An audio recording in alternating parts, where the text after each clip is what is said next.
I sat alone in the darkness of my room, my phone buzzing incessantly. Foster father, 15 missed calls, 20 messages. Every single one was a cold command. Get home, now. But I didn't want to go back. I couldn't bear to step inside that gilded cage for one more second. Beside me, Leo asked softly, "Evan, are you okay?"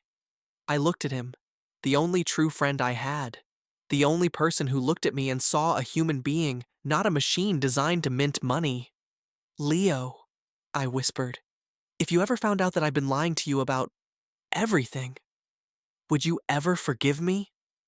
Leo looked at me, a flicker of confusion in his eyes. "Lied about what?"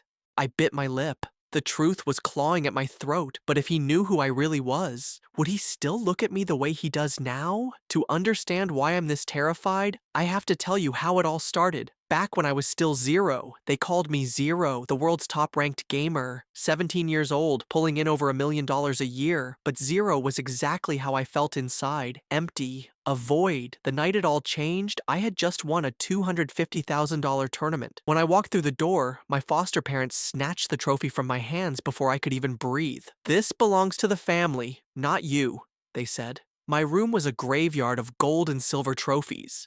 Yet there wasn't a single family photo on the walls. 8 hours of training every day, sometimes 12. No friends, no freedom, just the game and the numbers. That night, I overheard them talking in the hallway. "The kid brought in 1.2 million last year. We need to tighten the leash even more." I wasn't their son. I was their gold mine. So, the next morning, for the first time in my life, I ran. The morning park was flooded with sunlight. I stood there, paralyzed, not knowing what to do with a thing like freedom. Then I saw him, Leo, a boy my age, running in a hurry, dropping a small bag of medicine. I picked it up and chased him down.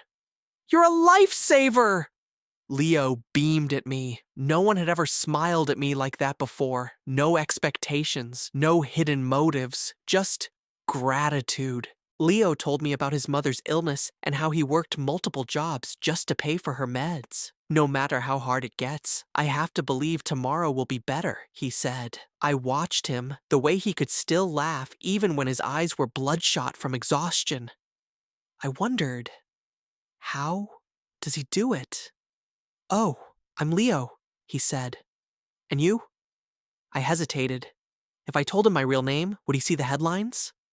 "Evan," I finally managed. "My name is just Evan." "Evan," Leo repeated, as if testing the weight of the name. "I like it. It's a good name."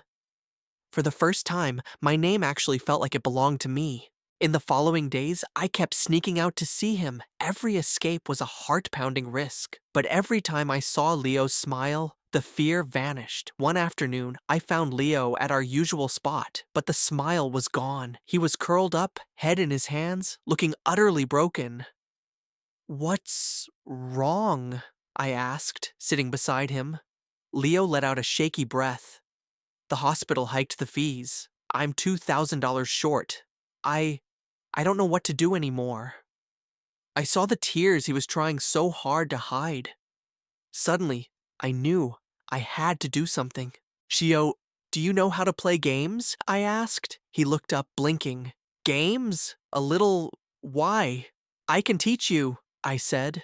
"There are mobile games where you can earn money. It's not a fortune, but it'll help." And so, it began. I taught him the basics. Leo was clumsy at first, laughing every time his character died, but he learned fast. For the first time in my life, I was sharing something rather than being exploited for it. "You're incredible," Leo said, his eyes full of awe. "You must be a pro or something, right?" "I just play a bit," I said, looking away. Leo smiled softly. "You're better than you think you are, Evan." That sentence hit me harder than any championship win ever could. One night we sat under the stars. "Do you have a dream?" Leo asked. "I've never been allowed to have one," I replied. Leo reached out and took my hand. "Well, you have permission now. When you're with me, you're allowed to just be Evan."